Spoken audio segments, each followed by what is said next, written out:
los tiempos en que vimos filosofía educacional.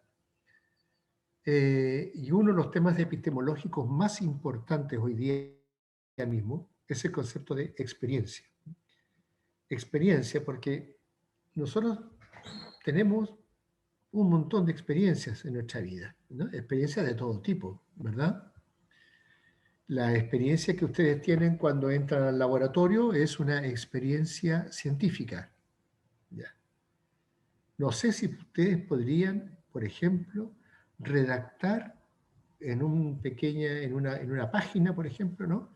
¿En qué consiste una experiencia científica? ¿Ya?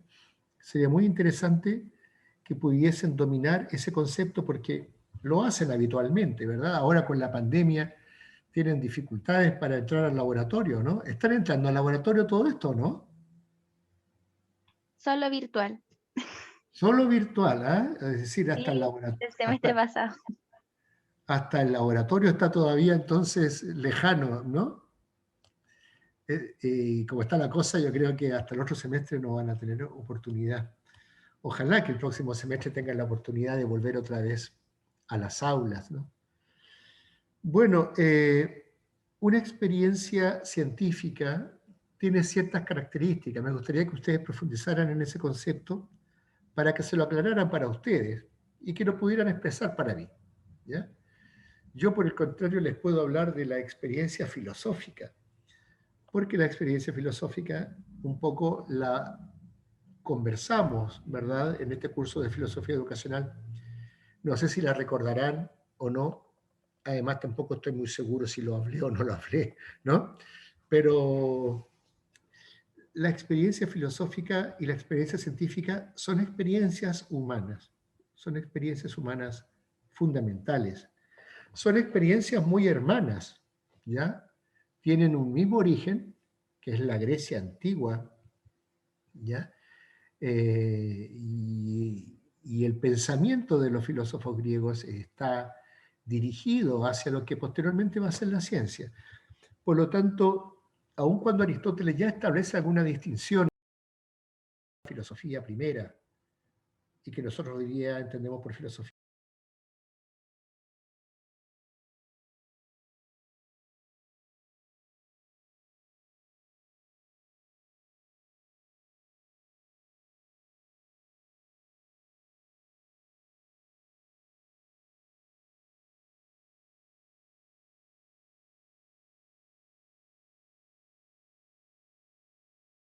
pero son experiencias, podríamos decir, experiencias hermanas, ¿m? Experiencias que se comprenden, tienen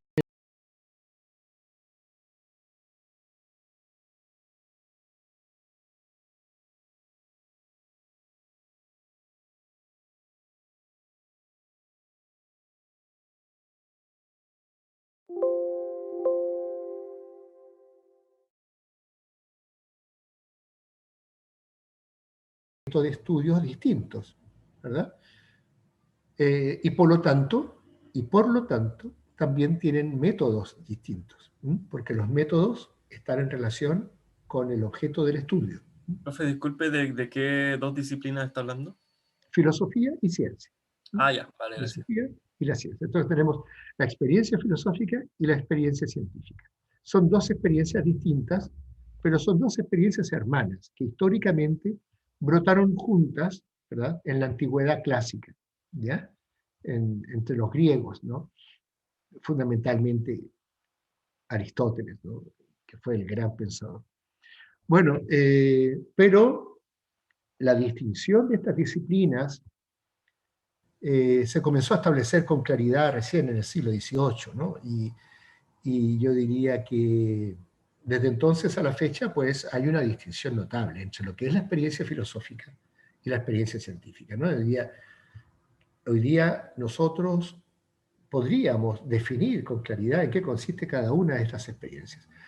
Digo que son experiencias hermanas porque brotan de un mismo padre común, ¿ya? Aunque claro, el padre de la ciencia moderna fue Galileo. Pero la ciencia venía como episteme dándose ya en el mundo antiguo. Así es que son experiencias hermanas, experiencias que conservan mucho en común, ¿no? Sobre todo esa actitud fundamental, que es la actitud racionalista, ¿no? Es la actitud analítica, esa actitud lógica que pretende ajustar el conocimiento, ¿verdad?, a las normas de la razón, a las exigencias de la razón. Tienen objetos de estudio distintos. No es lo mismo estudiar filosofía que estudiar ciencias. La ciencia se preocupa de determinados entes en el mundo, ¿verdad? Ustedes, particularmente los entes llamados biológicos, ¿verdad? Y cada disciplina, pues, tiene su propio grupo de objetos, ¿no? La historia tiene los objetos históricos, que son los fenómenos del pasado, ¿verdad? La química, pues, tiene los elementos. La matemática tiene los números, ¿no? Cada una de estas ciencias tiene un objeto de estudio distinto. Y la filosofía tiene otro objeto de estudio que, si ustedes recuerdan en los cursos, el curso de filosofía educacional, podríamos decir, su objeto de estudio no es ningún objeto particular, no es ningún ente en particular, sino que es el ente en cuanto ente, o lo que usábamos nosotros la palabra ser. O, para acercarla todavía más a nuestra sensibilidad, usaremos la palabra sentido. Es decir, la filosofía pregunta por el sentido del mundo, por el sentido de la existencia, ¿ya? Que es algo distinto a preguntar por la forma como está hecha la naturaleza, ¿no? Esto es otra pregunta. Pero son como hermanas. Ahora, estas dos experiencias son experiencias importantísimas. Para la civilización occidental son fundamentales, ¿no? De allí brota una nueva disciplina que es la técnica, la tecnología moderna, ¿verdad? Hoy día ya no hablamos de ciencia, hablamos de tecnociencias, es decir, hablamos de una experiencia todavía más profunda, más abarcadora, ¿no? Y por supuesto también hermanada a la ciencia y de algún modo hermanada a la filosofía, en cuanto a la filosofía también se pregunta por el sentido de la técnica, ¿no? Ahora, hay otras experiencias. Cuando vivimos la vida, todos vivimos la vida, y vivimos la vida y vivimos muchas experiencias distintas. Me voy a referir a una, pero quiero que ustedes me cuenten las otras. Me voy a referir, por ejemplo, a la experiencia religiosa. ¿Ya? Según se dice, la experiencia religiosa solo tiene valor ante un individuo que tiene la fe que necesita para avalar la experiencia religiosa. Es decir, la experiencia religiosa no es una experiencia filosófica ni es una experiencia científica, sino que es una experiencia que podría estar basada no en la razón, sino en la fe. ¿Ya? En la fe. Vamos a decirlo así, la experiencia de Dios solo es experiencia propiamente tal para el creyente. El que no es creyente ve objetos, ve un mundo de cosas, no encuentra a Dios por ninguna parte, ¿no? Se llama agnosticismo. Después vamos a ir en detalle con estas palabras, se las voy a mandar todas en documentos, en prácticos, pero por ahora estamos hablando. Agnóstica es la persona que no se pronuncia sobre la existencia de Dios, no se pronuncia, porque entiende que la experiencia de Dios va más allá de nuestras posibilidades intelectuales, mentales, ¿ya? Entonces un agnóstico no es un ateo, ¿ya? Es una persona que se abstiene de emitir juicios sobre la existencia o inexistencia de Dios. El agnóstico no tiene acceso a la experiencia religiosa. Ahora, el ateo es aquel que sostiene directamente que Dios no existe. Que Dios no existe, que Dios no puede existir, en fin. Ateos en griego es precisamente sin Dios, ¿no? Ahora, el ateísmo no tiene experiencias religiosas, ¿verdad? Pero de alguna manera bordea la experiencia religiosa. ¿Y por qué decimos que bordea la experiencia religiosa? La bordea porque de alguna manera afirmar que Dios no existe tampoco es algo que se puede demostrar racionalmente. ¿Mm? O al menos no es algo que se pueda demostrar de una forma convincente para todos. Esto implica entonces que la posición Dios no existe es también una posición de fe. Así como yo creo en la existencia de Dios, otros no creen en la existencia de Dios. En ambos casos se trata de creencias. Y por lo tanto, un ateo tiene que tener mucha fe, ¿no? Mucha fe para no creer, ¿no? Porque no creer es una forma de creer que no existe, ¿no? Creo que Dios no existe, ¿no? Porque no tengo forma de demostrarlo, ¿no? Permanece más allá del ámbito de la demostrabilidad. Ahora bien, una experiencia religiosa es una experiencia distinta a una experiencia científica, ¿no? En una experiencia religiosa nos conectamos directamente con el fundamento último de la realidad. Con eso que la tradición denomina con la palabra Dios, pero la palabra Dios no alcanza a abarcar todo lo que significa ese fundamento último de la realidad, ¿no? La palabra Dios como que se queda chiquitita, son cuatro letras, ¿no? Pero lo que abarca esas cuatro letras es la totalidad, ¿no? Es el Todo. fundamento último de la realidad, es el fundamento último de todo el sentido de la existencia, ¿verdad? Es un objeto que no cabe dentro de la mente racionalista del filósofo y dentro de la mente racionalista del científico. Va mucho más allá, ¿no? Abarca una inmensa cantidad, abarca el universo entero, por decirlo así. De modo que la experiencia religiosa es una experiencia interesante, pero es una experiencia que no es compartida unánimemente por toda la humanidad, sino que toca especialmente al creyente. ¿Mm? Al creyente. No importa la religión, el creyente, es el creyente el que piensa, ¿verdad?, que tiene él un contacto con la divinidad, que está vinculado a la divinidad. ¿Han ido ustedes a las fiestas religiosas de los pueblos de nuestra región alguna vez? ¿A la fiesta de Andacollo, por ejemplo?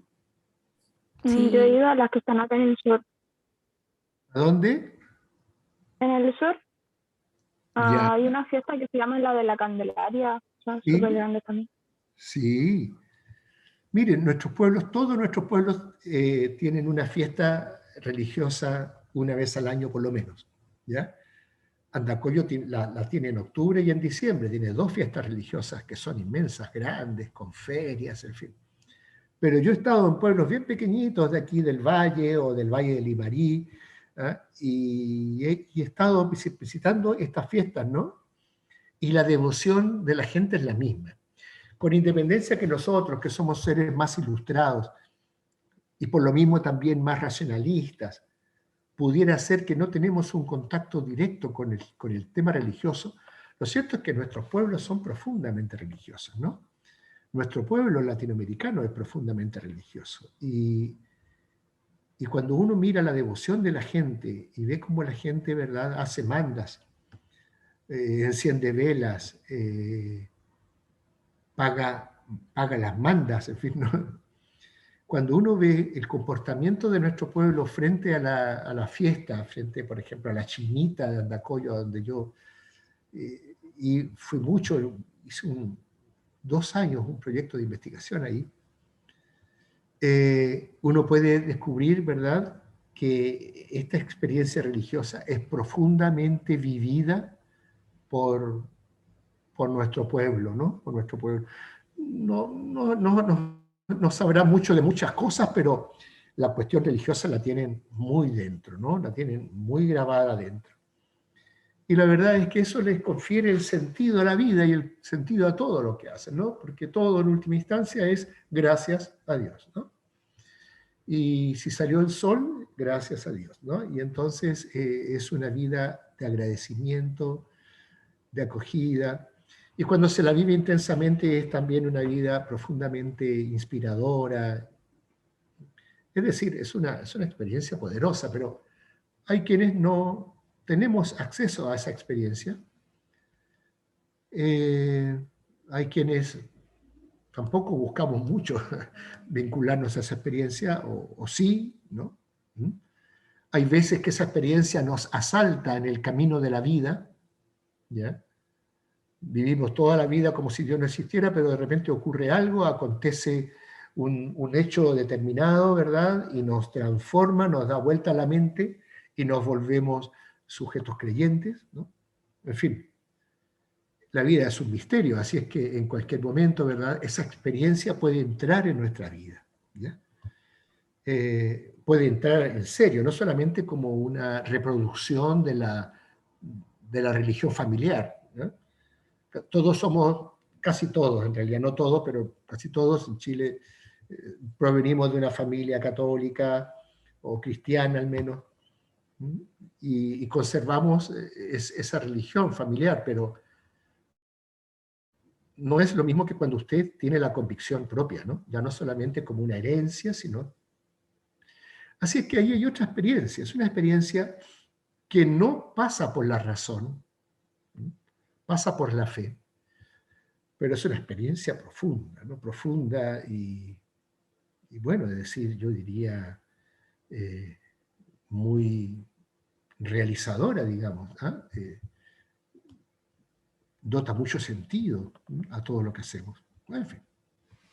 Pero hay más experiencias, ¿verdad? Hay más experiencias.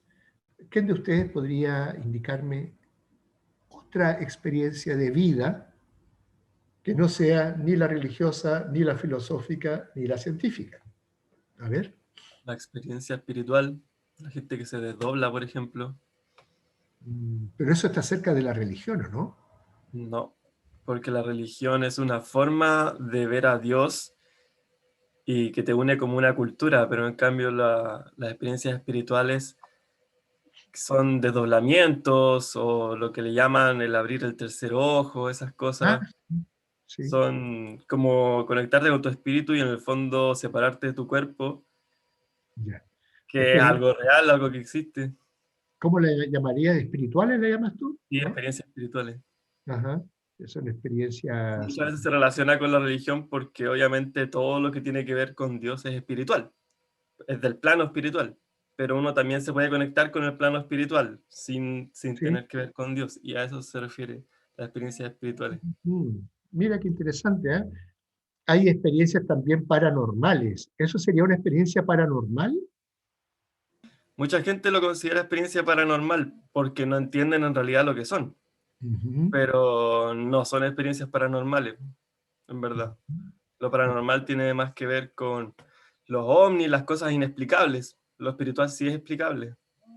Ujú. Ya. Yo leía, cuando tenía tu edad, leía a Lobsang Rampa, recuerdo yo, ¿ah?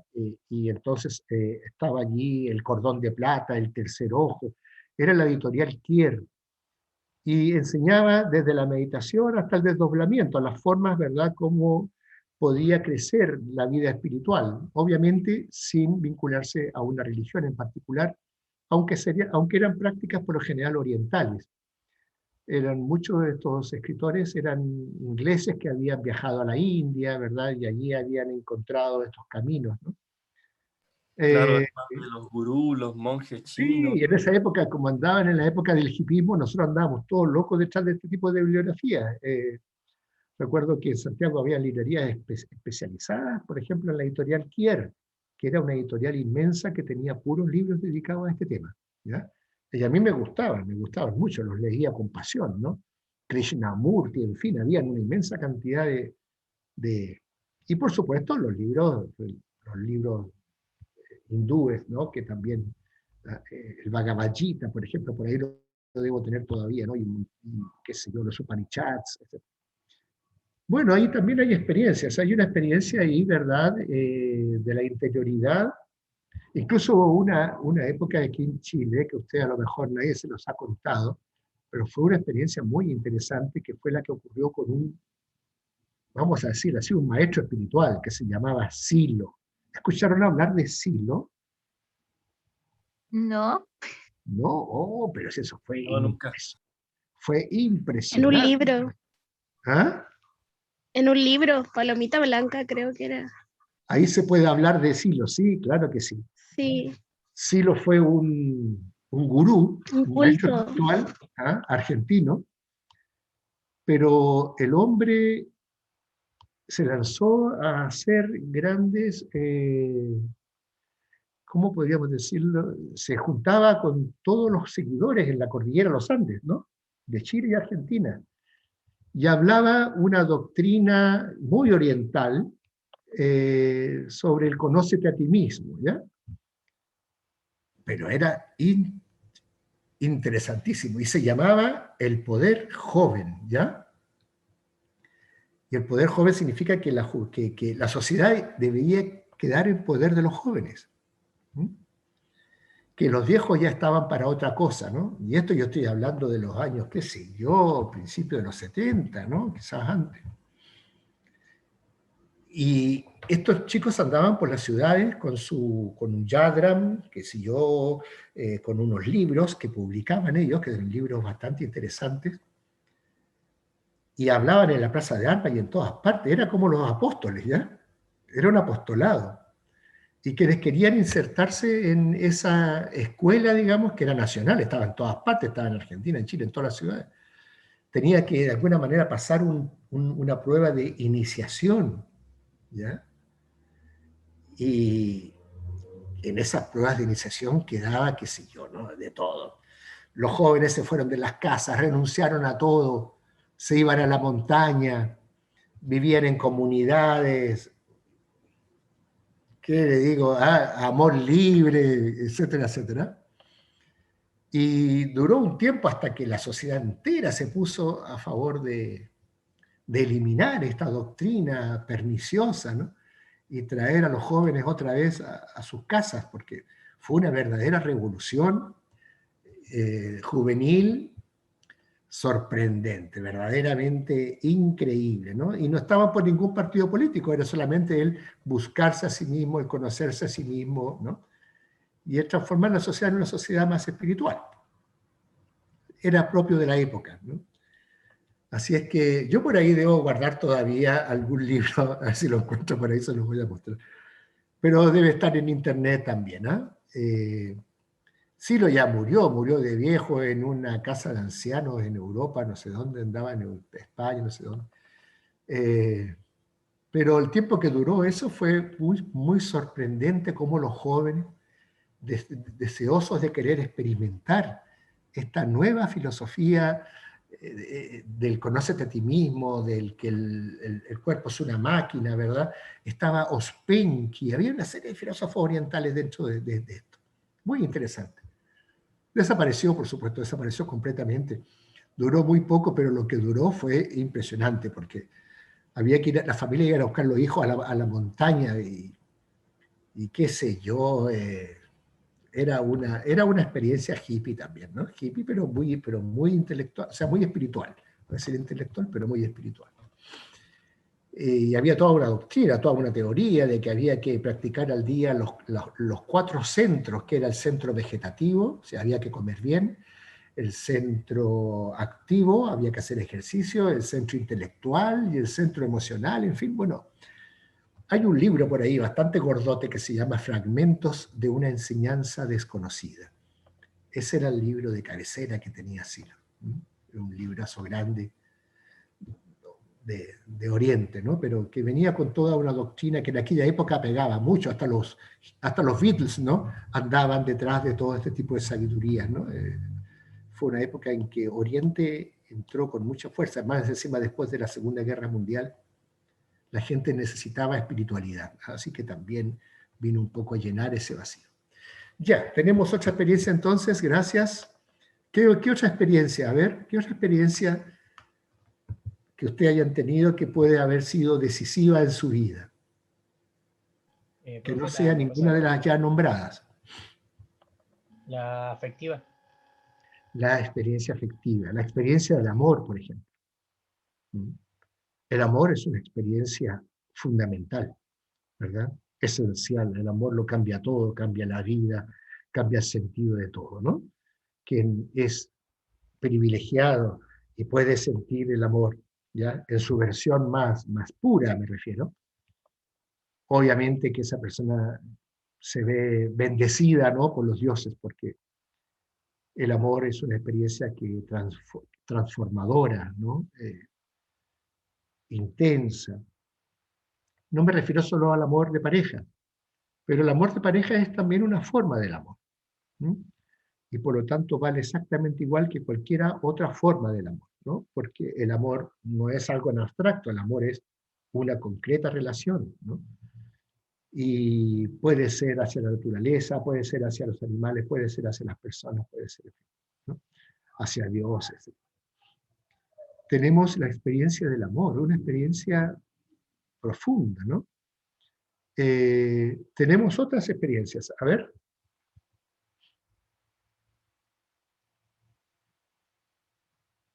Profe, los traumas. Los Traumas, por ejemplo. sí, Yo iba a decir lo mismo, como el terror, el pánico. sí, Experiencias traumáticas. experiencias Estar cerca de traumáticas. morir. Así se dice, ¿no? Experiencias traumáticas, ¿sí? Sí. Terrible, ¿no? Terrible, porque también tienen un efecto devastador sobre la existencia, ¿no? Puede llegar en casos a transformarla, a modificarla o a suprimirla, ¿no? ¿Ah? Son experiencias tremendas. ¿Mm? Y podríamos numerar muchos tipos de experiencias, ¿ya? Muchos tipos de experiencias. Está la experiencia de la amistad, la experiencia de la justicia o de la falta de La ella, laboral. la experiencia laboral que tenemos, ¿verdad?, cuando estamos trabajando, en fin, son tipos distintos de experiencias. ¿Mm? La experiencia es la forma como yo me conecto con el mundo que me rodea, ¿no? Entonces, tengo experiencias muy diversas. Lo cierto es que yo nunca me fijo tanto en este carácter de experiencias. Yo vivo la vida, vivo las cosas que me pasan, las siento profundamente, ¿verdad? Me emocionan, ¿ah? O por el contrario, me dan ganas de retirarme, de apartarme, como sea, pero vivo. Había un filósofo alemán muy importante que dijo en una oportunidad: quien no vive la vida intensamente es un inmoral. Quien no vive la vida intensamente es un inmoral. Inmoral. La frase es muy genial, ¿eh? Es un filósofo alemán, Nietzsche, que es el filósofo de quien se han hecho más películas, ¿no? ¿Por qué habría que vivir la vida intensamente? Bueno, él era un vitalista, es decir, era un filósofo que creía que el valor por excelencia, el valor por excelencia en la vida es la vida misma, ¿no? Y por lo tanto, él sentía que había que vivir la vida. En esa época, estamos hablando del siglo XIX, ¿ah? La religión sostenía que no había que vivir la vida, ¿no? Que había que renunciar a la vida y vivir nada más que de la oración y de qué sé yo, y de Dios, ¿no? Él mismo nació en una familia muy observante, una familia muy religiosa, ¿no? Entonces todo estaba prohibido, ¿no? Solamente lo que no estaba prohibido era ir a misa, solamente. Y era una sociedad así muy conservadora y muy religiosa. Entonces Nietzsche, que era un rebelde desde temprano, ¿no? ¿Ah? Entendió que el cristianismo hacía mal, ¿ah? Prohibiendo esto, prohibiendo esto otro, no hagas esto, no hagas esto, sino que por el contrario decía él, ¿ah? Dado que Dios no existe, ¿ah? Sí, claro, pues, o sea, en el fondo la persona que piensa eso, que hay que vivir la vida intensamente, es claramente una persona que no cree en Dios porque en el fondo piensa que la vida es una sola, pues, y que va a vivir una sola vez, porque en cambio la gente que cree en Dios sabe que no va, que esta vida no es una sola, porque después va a volver a nacer, entonces en el fondo no le tiene miedo a la muerte, porque la gente que no cree en Dios le tiene miedo a la muerte y por eso quieren alcanzar el éxito en esta vida económico y Ah, conseguir todo lo que quieren, etcétera. exactamente, exactamente. Bueno, yo no sé, el cristianismo ha evolucionado, yo no creo que hoy día sea tan conservador en el sentido de decir renuncia a esto, renuncia a esto.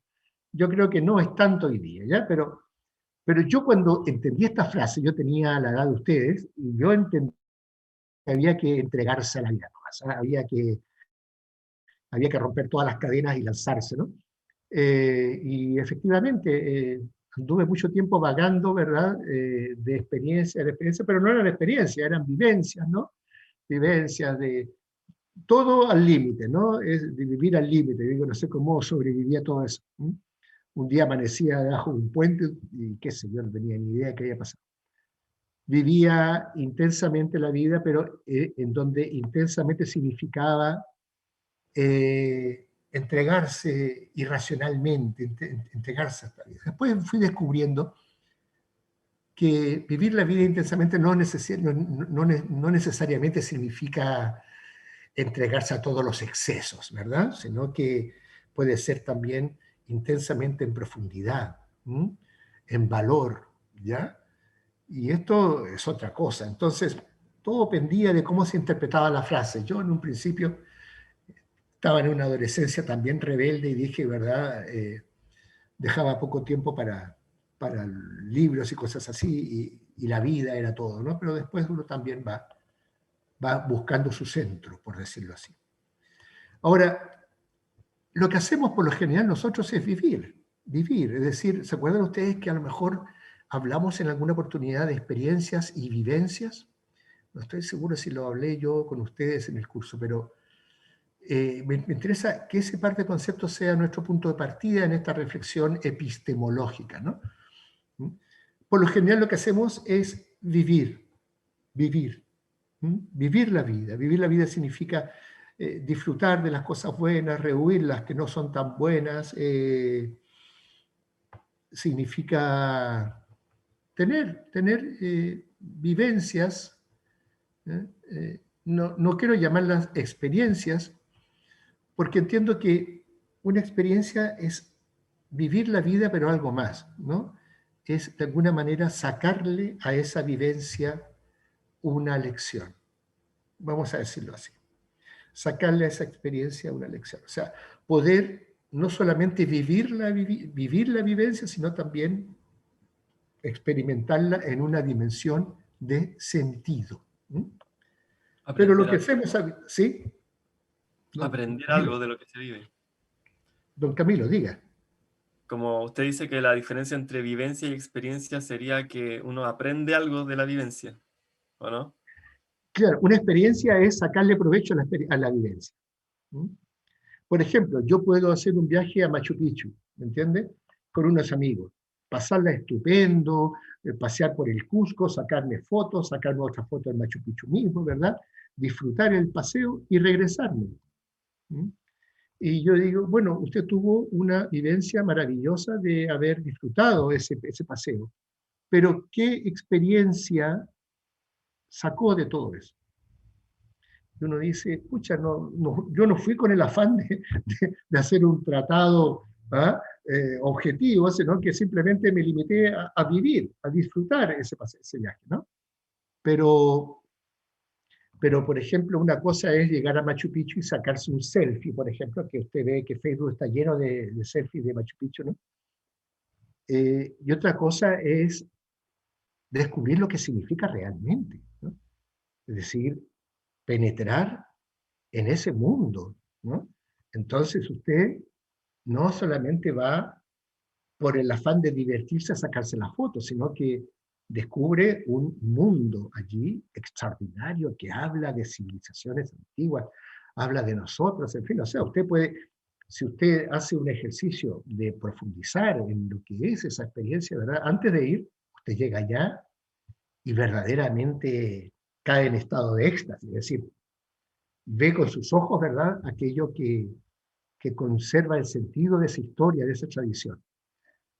Puedo no hacerlo, puedo simplemente, ¿verdad?, acudir como un turista, disfrutarlo y venirme. Y si usted me dice, ¿qué experiencia sacaste? Bueno, que hay que viajar con buenos amigos, porque con los otros amigos, qué sé yo, a lo mejor te dejan en el camino, ¿no? Pero a lo mejor no hice una experiencia de Machu Picchu. Yo tenía un amigo que fue a la Acrópolis de Atenas y de vuelta me dijo, mira Jaime, no te preocupes, son puras piedras nomás. mi amigo vio puras piedras, ¿no? Y se sacó alguna foto con las piedras y regresó, ¿no? Yo le dije, bueno, pero que eso tiene que haber sido maravilloso. No, no te creas, me dijo, solamente pura ruina, todo, está todo en el suelo, y nada que ver. Es decir, él estuvo allí, pero no estuvo ahí. No sé si eso se puede entender.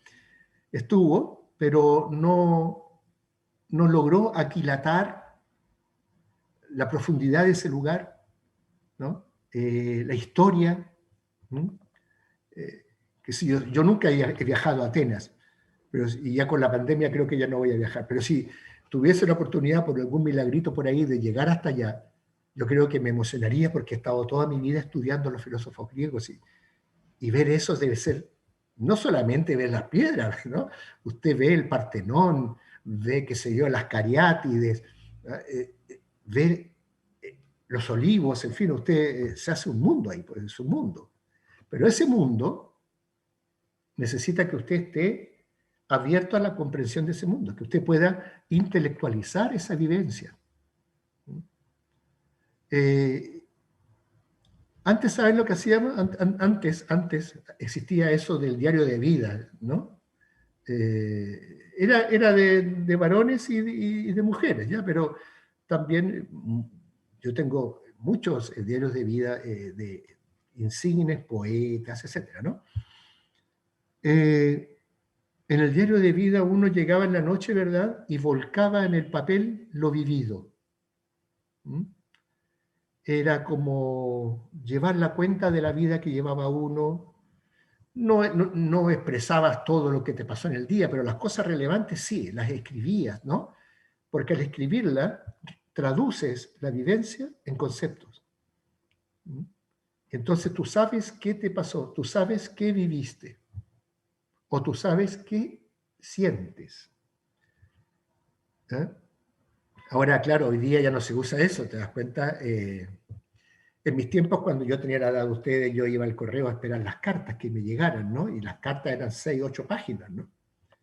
La otra persona, para poder explicarme algo, me tenía que contar la historia completa, por lo tanto, a través del lápiz y el papel, uno iba degradando la experiencia, ¿no? La iba poniendo así ante ti para que tú la vieras. Hoy día estamos en un mundo tecnológico en donde el mensaje es breve, corto, conciso, ¿no? ¿Ah? Y no hay cartas, ¿no? No nos mandamos cartas, no sabíamos qué decir. Capaz que hasta nos falta el lenguaje, ¿verdad? Para poder expresar nuestras emociones, ¿no? Tenemos todos un código restringido, o sea, tenemos muy pocas palabras, entonces no podemos expresar experiencias muy profundas, ¿no? De esa manera, entonces, puede ser que cuando yo digo experiencia, me estoy refiriendo a la capacidad de poder traducir a palabra una vivencia. Traducir a conceptos una vivencia. Que no se quede en el puro vivir, en el fluir de la vida, sino que usted pueda en algún momento detenerse y aquilatar esa experiencia y decir, esta experiencia no sé si va conmigo o no va conmigo, no sé si yo necesito esta experiencia, a lo mejor no necesito esta experiencia, ¿no?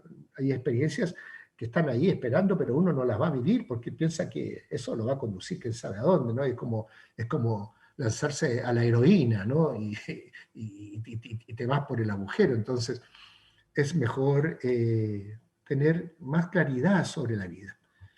Por lo tanto, yo llamo experiencia cuando somos capaces de traducir en palabras una vivencia. No me basta sentir el amor. Puedo sentir el amor. Es suficiente sentir el amor.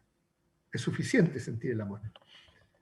Pero si no traduzco el amor a palabras, aunque sea muy difícil porque el amor no se deja apresar en palabras, ¿no? Pero si de alguna manera no soy capaz de poder testimoniar esa experiencia, no tengo un concepto de ella, no entiendo qué estoy viviendo.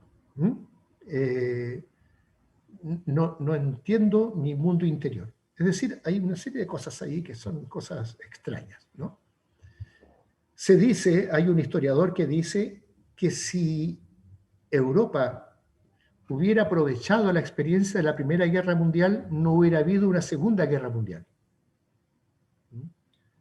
pero Europa, una vez que terminó la Primera Guerra Mundial, no se habló más del asunto simplemente, y vino otra vez.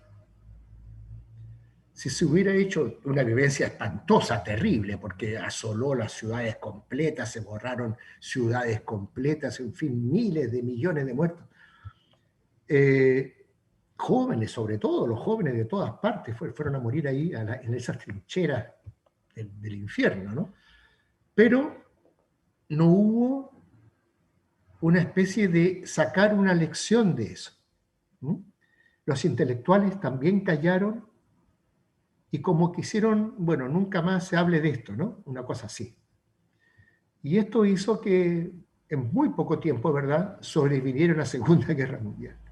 Y yo no sé si estamos lo suficientemente preparados, si hemos realmente hecho en profundidad un conocimiento de la historia, y estemos libres de una tercera guerra que a lo mejor este siglo será el lugar, ¿verdad?, de esa tercera guerra, y esta vez ya es nuclear, o sea, ya mejor ni pensar en eso, ¿no? Esto que se habla en términos macros de historia, pues podríamos también tomarlo en cosas más personales, la intrahistoria o la historia personal, ¿no? Sacar lecciones de lo que vivimos. Y a veces tener un amigo, porque con un amigo uno puede, o amiga obviamente, uno puede a veces ayudar a comprender, ¿verdad?, la vivencia, porque a veces yo puedo equivocarme sobre la vivencia que estoy experimentando, ¿verdad? Creo que es amor y a lo mejor no es amor. Creo que es amistad y a lo mejor no es amistad, a lo mejor hay algo más, ¿no? En fin. Por lo tanto, yo creo que es muy importante como tarea personal profundizar un poco en las vivencias. Por ejemplo, profundizar ahora en este tema de la pandemia. Es una vivencia, nos afecta a todos estamos encerrados en nuestras casas, ¿verdad? No podemos salir, apenas mirar por la ventana, en fin, ¿no? Terrible, qué sé yo, tenemos que aprender a habitar la casa, ¿verdad? Para que no se nos vengan las paredes encima, ¿no? En fin, tenemos que hacer una serie de, descubrir una sabiduría que nos permita vivir bien a pesar del confinamiento, ¿verdad? ¿Qué es la pandemia?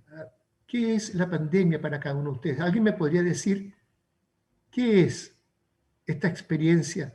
¿Cómo ustedes pueden traducir en palabras esta experiencia que nos toca a todos, ¿verdad?, intensamente? ¿Han hecho ese ejercicio o simplemente la viven, qué sé yo, la sufren, ¿ah?, o quizá habrá quienes la disfruten también, ¿no? Pero aparte de vivirla, de sufrirla o no, han hecho un camino hacia ella cuando sean ustedes adultos y tengan niños, ustedes van a decir, oye, yo viví la pandemia del año, qué sé yo, del año 2020, ¿no? Y le van a preguntar, ¿y qué fue? ¡Uy, terrible! ¿Y qué más? ¡Uy, no, horrible, horrible! No, ni me hablen de ella. No, pero ¿qué fue? Y entonces echo mano a mis afectos, a mis emociones, pero no tengo un concepto de qué fue. Es como si un camión pasara por arriba de nosotros, ¿verdad? Y no le hayamos visto ni la patente, ¿no? Yo no sé si ustedes han hecho esa experiencia que puede resultar, no sé, pero es una forma de neutralizarla, ¿ya? Cuando la reduzco a conceptos, la transformo en categorías, o sea, ya no duele tanto. ¿Alguno de ustedes me puede hablar de la pandemia? ¿Han escrito algo sobre esto? ¿Ya llevan cuánto? ¿Un año en esto? Profe, ¿Sí? yo igual puedo mencionar algo. Lo que pasa es que yo tengo un sobrino chico que va a cumplir 8 años.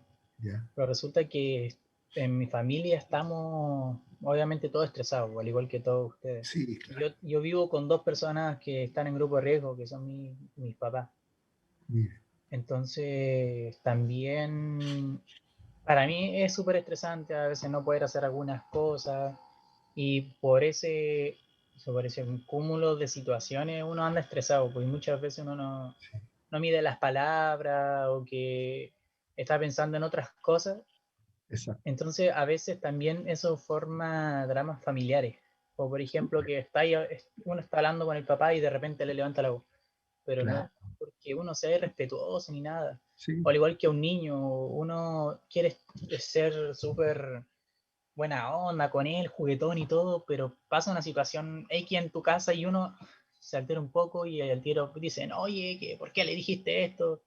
Entonces, es como un tiempo en donde hace falta la empatía, pero a la vez hay menos empatía. No sé si sienten. Es como sí, debería haber algo, absolutamente. pero no lo hay. Sí, Entonces muchas veces te echan la culpa de, que tú eres una persona arrogante, eres pesado, sinvergüenza, etcétera, etcétera, pero no es que uno quiera ser así de la situación. así es. Puede llevar en casos a la desesperación, ¿no? Sí, Eh, puede volverse una experiencia emocional sin control, ¿no?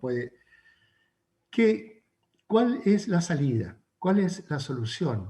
¿Cómo poder revertir ese proceso?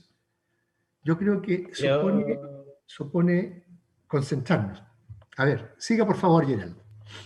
creo que más que nada, haciendo como reuniones familiares ahora que, bueno, no se puede presencial, pero por último 1 o 2 veces a la semana hacer una videollamada y decir, mira, yo no estoy así porque quiera, esta semana entramos a clase, que mi mamá se enojó con mi papá, que mi papá se cayó, supongamos, que nada, que me caí, me torcí el pie, etcétera. Entonces, intentar dar como una instancia de que las personas puedan convivir a pesar de la distancia y que a la vez se logren entender un poco porque nosotros tenemos vías completamente diferentes.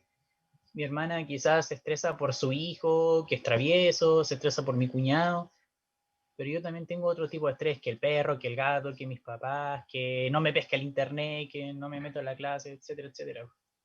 Entonces, crear una instancia de que la gente pueda conversar y a la vez intentar al menos ponerse en el lugar del otro. Así es.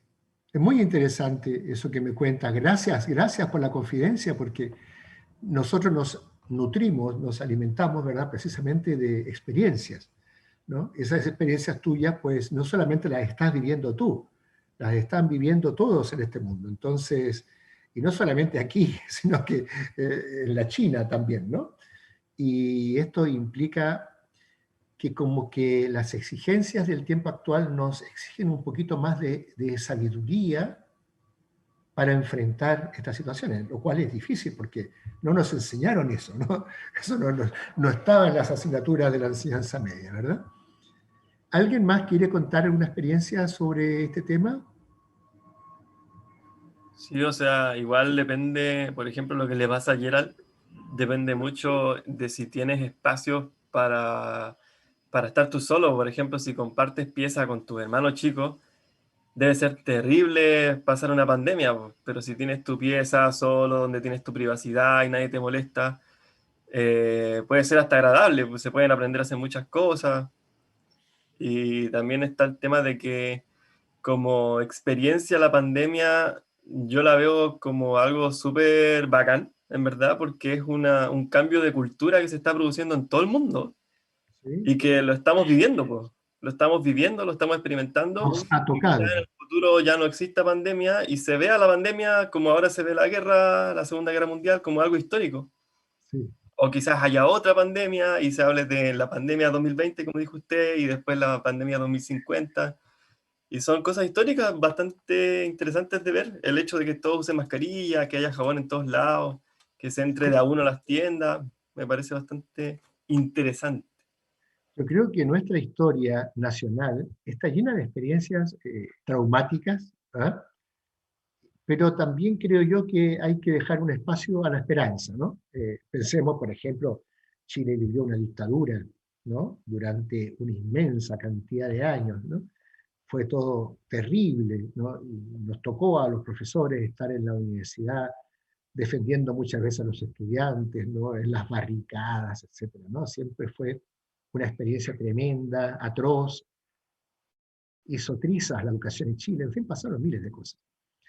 Después, ¿qué hemos tenido? Después tuvimos, bueno, hace poco tiempo atrás tuvimos el estallido social, ¿no? El estallido social en Chile, que no solamente fue en Chile, pero bueno, aquí comenzó, ¿no?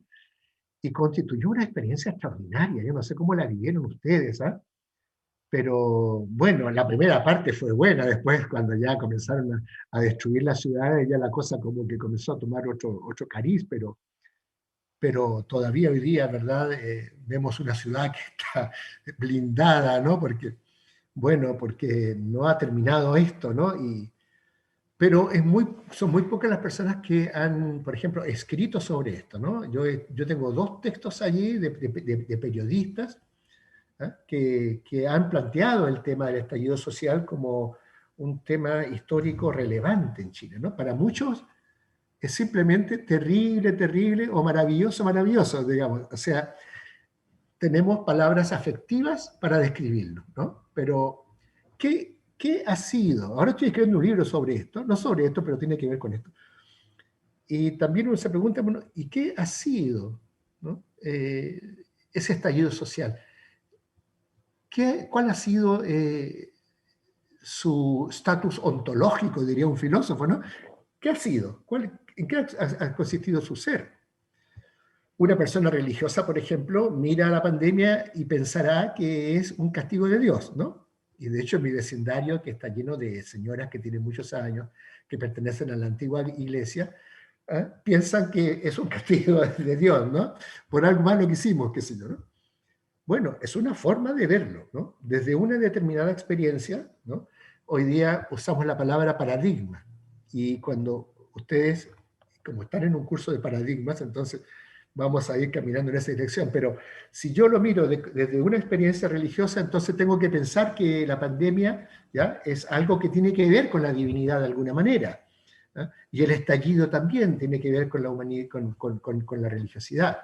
Si yo lo miro desde el punto de vista científico, lo voy a mirar solamente, ¿verdad?, desde una perspectiva puramente histórica, de ciencias sociales, ¿no?